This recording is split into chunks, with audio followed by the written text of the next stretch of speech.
Assalamualaikum warahmatullahi wabarakatuh. Perkenalkan, kami kelompok 3 dari kelas 11 reguler 1 akan mempresentasikan materi bab 3 akidah akhlak, yakni menghindari dosa besar. Namun sebelumnya, izinkan kami memperkenalkan terlebih dahulu presentator bab 3 hari ini. Yang pertama, Awaliyah Nabila Putri Mustafa Al-Fatih, absen 9, Dalita Puji Charloati, absen 12, Jalza Olay Azza, absen 18, Kenzi dan Ditenarko, absen 21, Majestide Sultan, absen 23, Muhammad El Tanta Rizky Widianto, absen 24, dan Muhammad Ataya Mahya Nadif, absen 25. Tanpa berlama-lama lagi, mari kita langsung masuk kepada materi yang pertama. Larangan membunuh. Dalam ajaran Islam, nyawa manusia adalah amanah dari Allah yang harus dijaga. Membunuh tanpa alasan yang benar dianggap sebagai dosa besar karena merampas hak hidup yang hanya dimiliki oleh Allah. Islam hanya memperbolehkan pengambilan nyawa dalam kondisi tertentu yang dibenarkan syariat, seperti qisas atau dalam peperangan yang sah. Pembunuhan sangat dilarang dalam Islam dan merupakan kejahatan tingkat tinggi. Bagi orang yang melakukannya akan mendapatkan hukuman dari agama dan juga negara.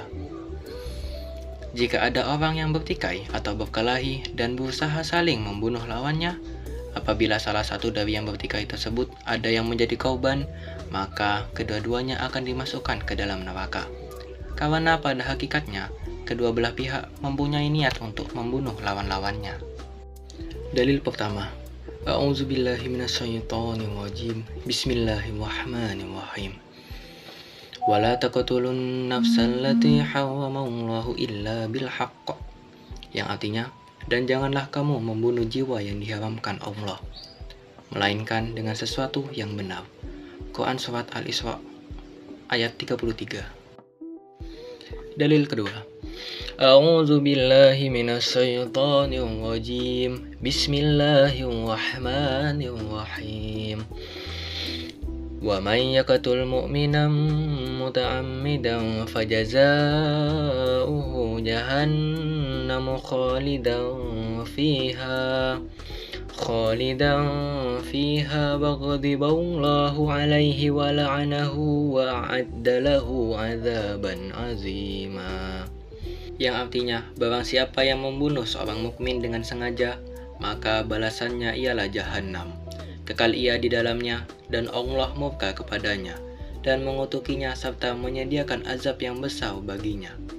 Quran Surat An-Nisa ayat 93.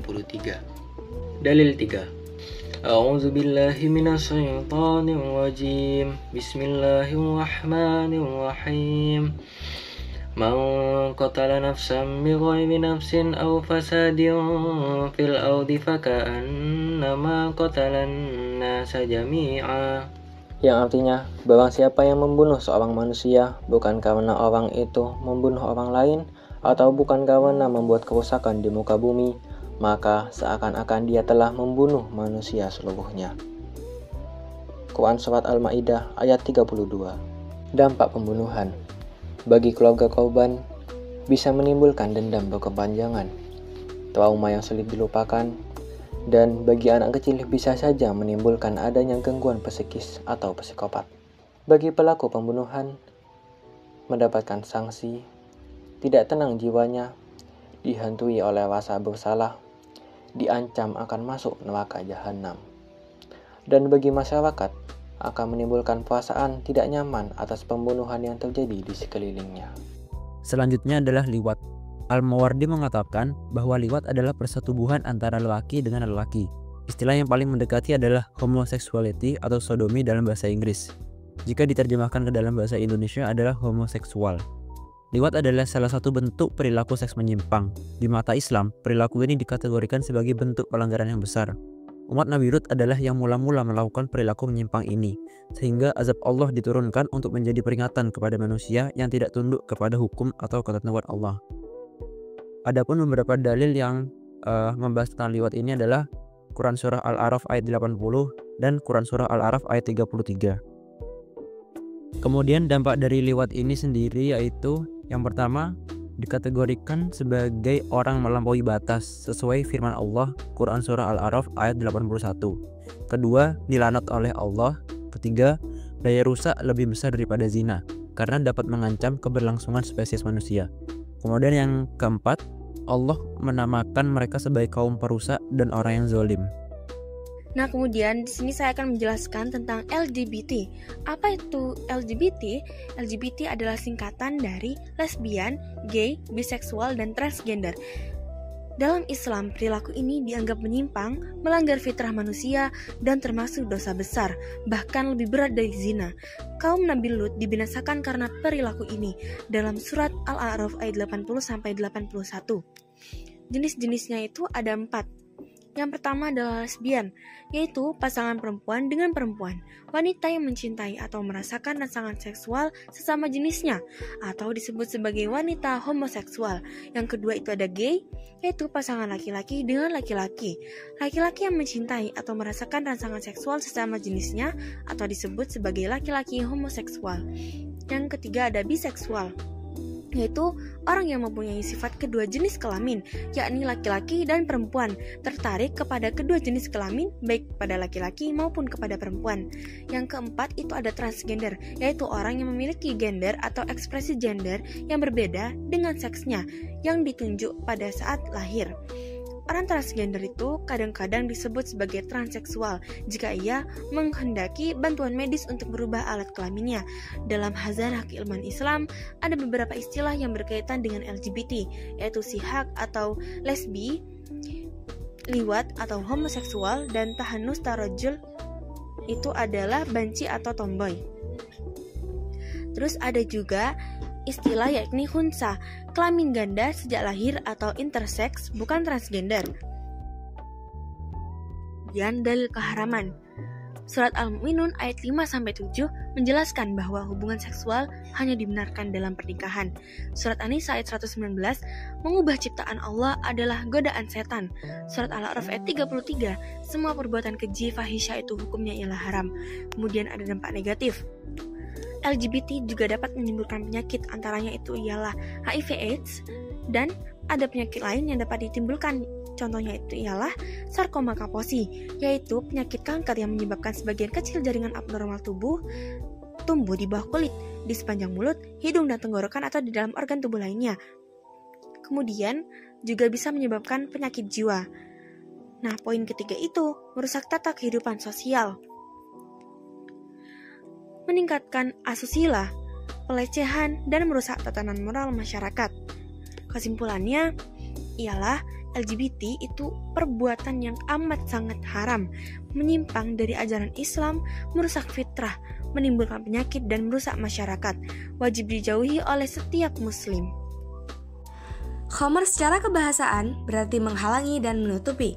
Dinamakan demikian karena khamr dapat menyelubungi dan menghalangi akal. Majelis Ulama Indonesia mendefinisikan khamr sebagai segala sesuatu, baik minuman atau wujud lain yang dapat menghilangkan akal dan digunakan untuk bersenang-senang. Sehingga dari definisi ini, penyalahgunaan obat-obatan, obat bius termasuk dalam kategori khamr.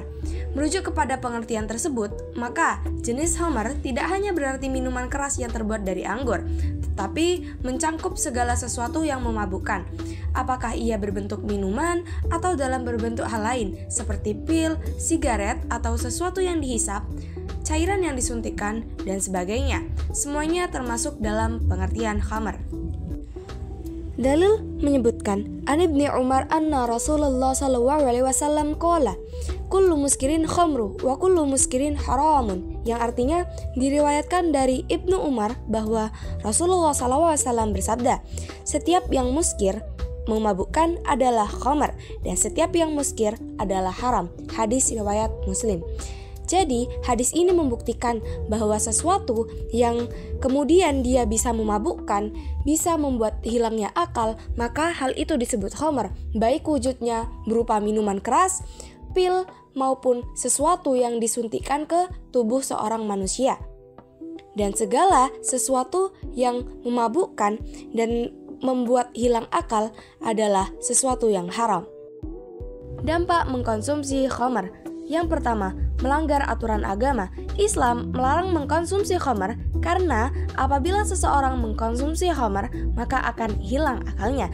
Ketika seseorang sudah hilang akalnya, maka itu akan memicu perbuatan jahat lainnya seperti mencuri, judi, kekerasan fisik, dan lain-lain. Ketiga, terlarang melaksanakannya ibadah karena notabene ibadah dilakukan secara kondisi sadar. Kelima, mendapat sanksi. Sanksinya ada dua. Yang pertama, sanksi agama.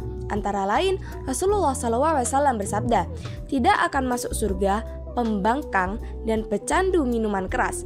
Imam Syafi'i dan Abu Daud berpendapat mereka akan dicambuk 40 kali dera. Yang kedua, sanksi hukum terhadap orang mabuk-mabukan sudah diatur dalam Kitab Undang-Undang Hukum Pidana KUHP pasal 356, 537, 538, dan 539. Lalu perilaku kelima adalah judi, yang bisa diartikan sebagai kegiatan pertaruhan untuk memperoleh keuntungan dari kegiatan yang menggunakan aspek keberuntungan atau hasil yang tidak dapat diduga. Ini juga berasal dari terjemahan maisir yang berarti permainan uang dengan taruhan di mana pemenangnya berhak mengambil seluruhnya. Ini adalah perbuatan yang sangat celaka karena telah dijelaskan di Quran surat Al-Maidah ayat 90 yang berbunyi Bismillahirrahmanirrahim. Ya ayyuhalladzina amanu innamal khamru wal maisiru wal ansobu wal azlamu rijsum min amalis syaiton fajtanibu la'allakum tuflihun. Di ayat ini Allah menegaskan kepada orang-orang beriman bahwasannya ada 4 perilaku yang termasuk perbuatan rijsu atau perbuatan syaitan, yakni mabuk, berjudi, berkurban untuk berhala, dan mengundi nasib. Lalu apa aja sih yang membuat perbuatan judi ini celaka? Ada 3 unsur utama yang membentuk judi sebagai perilaku yang celaka. Yang pertama adalah permainan. Permainan di sini meliputi seluruh bentuk permainan yang digunakan dan biasanya permainan-permainan ini bersifat adiktif atau candu supaya bisa terus membuat pemain dan penontonnya terus berjudi. Yang kedua adalah untung-untungan. Mayoritas fasilitas judi akan memberikan kemenangan besar saat pertama kali bermain dan ini sengaja dilakukan supaya menarik orang untuk berjudi dan menyerahkan lebih banyak harta mereka mengharapkan lebih banyak keuntungan. Dan yang ketiga, taruhan.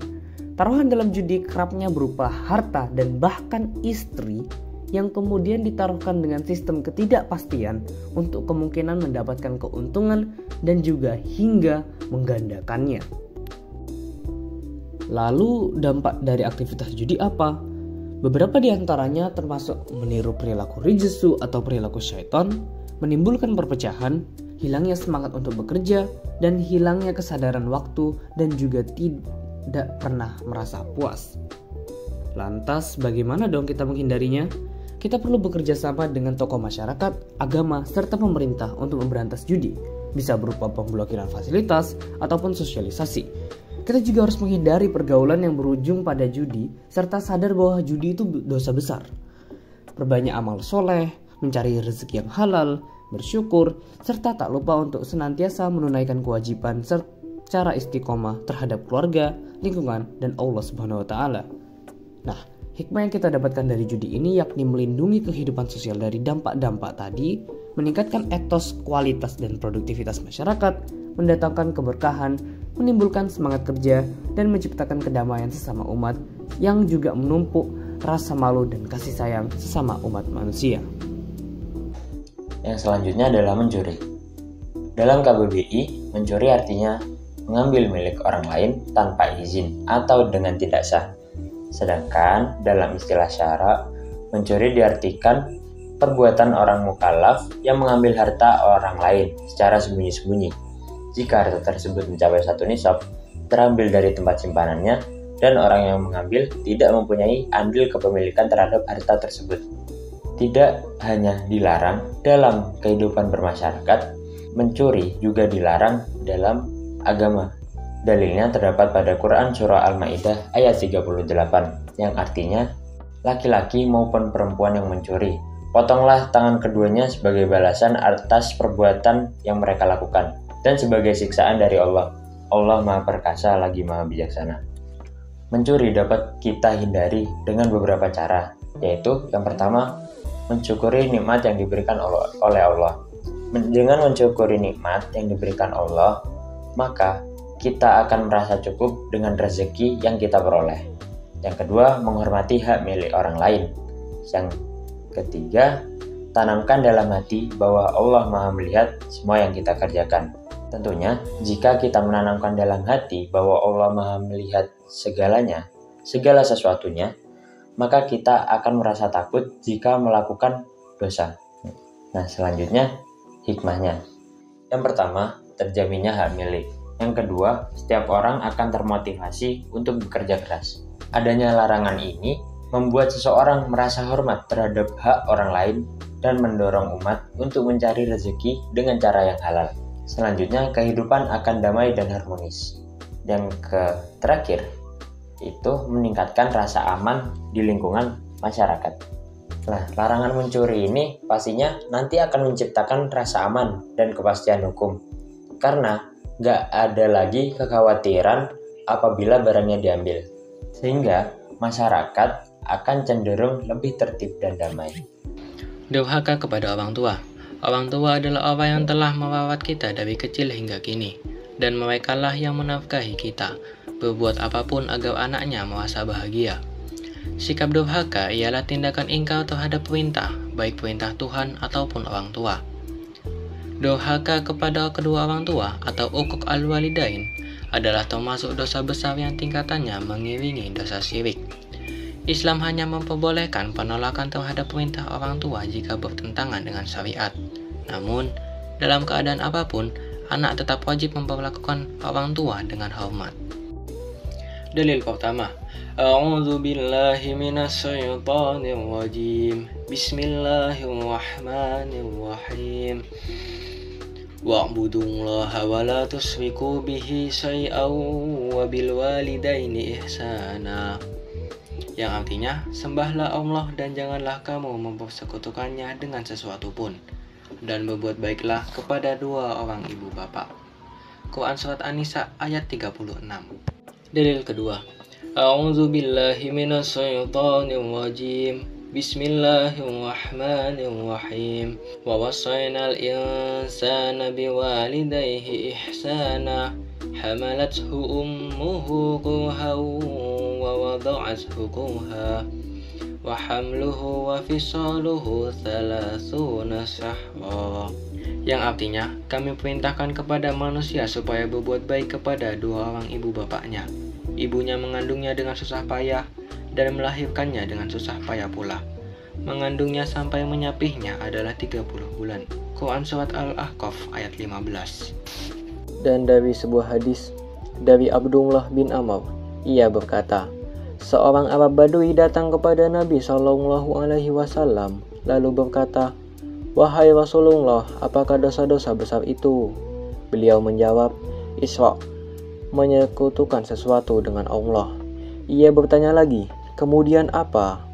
Beliau menjawab, kemudian durhaka kepada dua orang tua. Ia bertanya lagi, kemudian apa? Beliau SAW menjawab, sumpah yang menjerumuskan.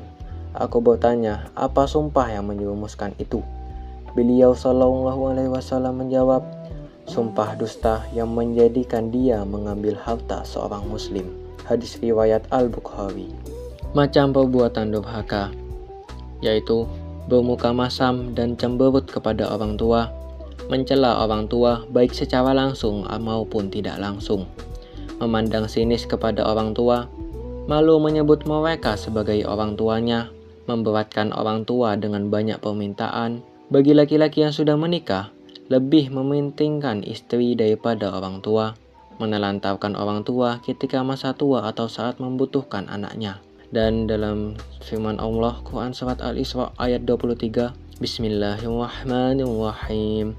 Fala takul lahuma uffin wa la tanharhuma wa qul lahuma qawlan karima.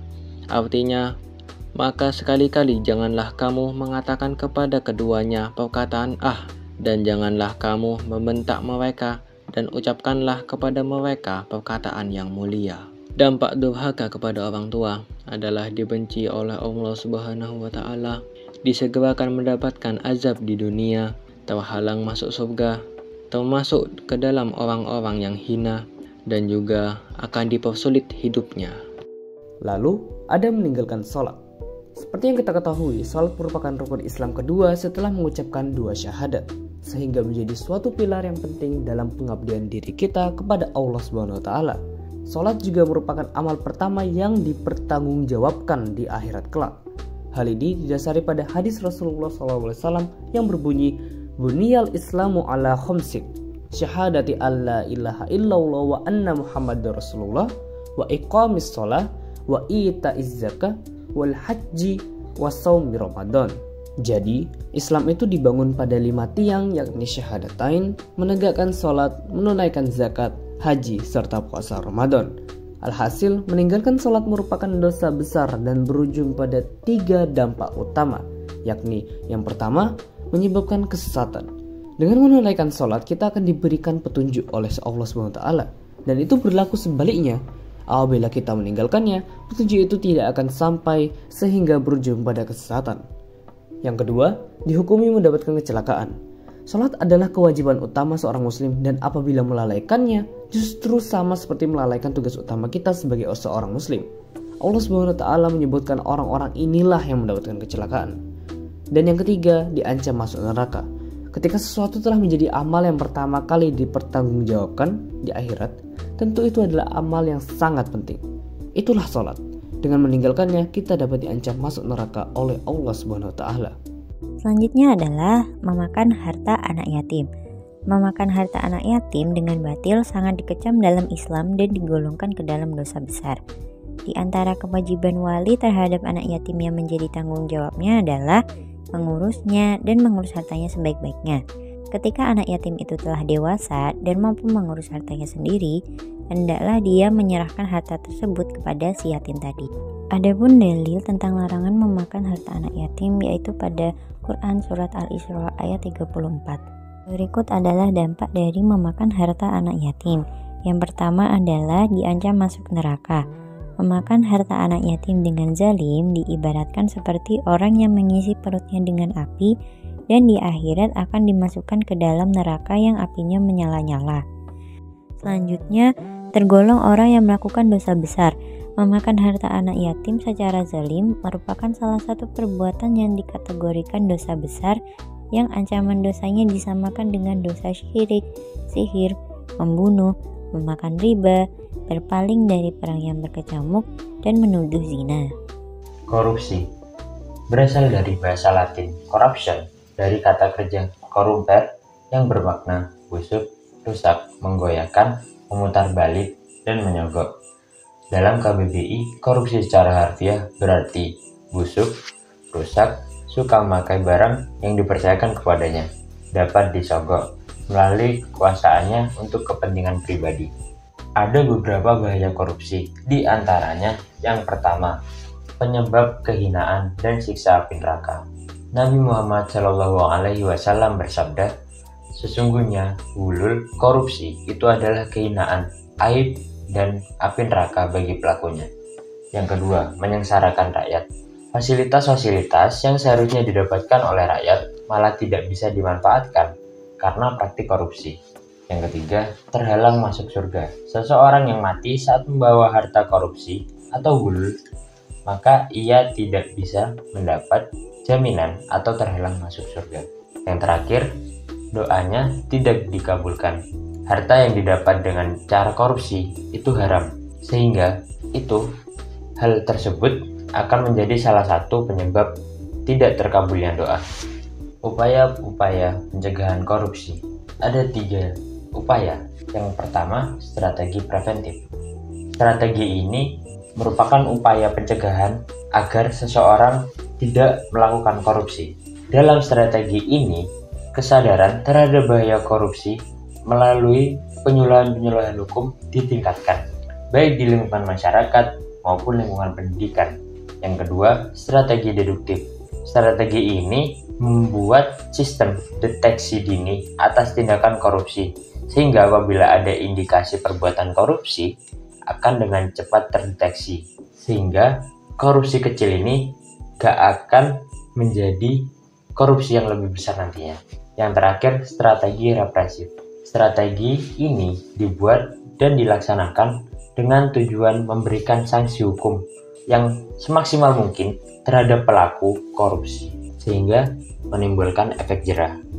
Nah, itulah materi akidah akhlak bab 3, yakni menghindari dosa besar. Terima kasih telah mendengarkan. Mohon maaf apabila ada kesalahan kata. Syukron kasiron. Wabillahi taufiq wa hidayah.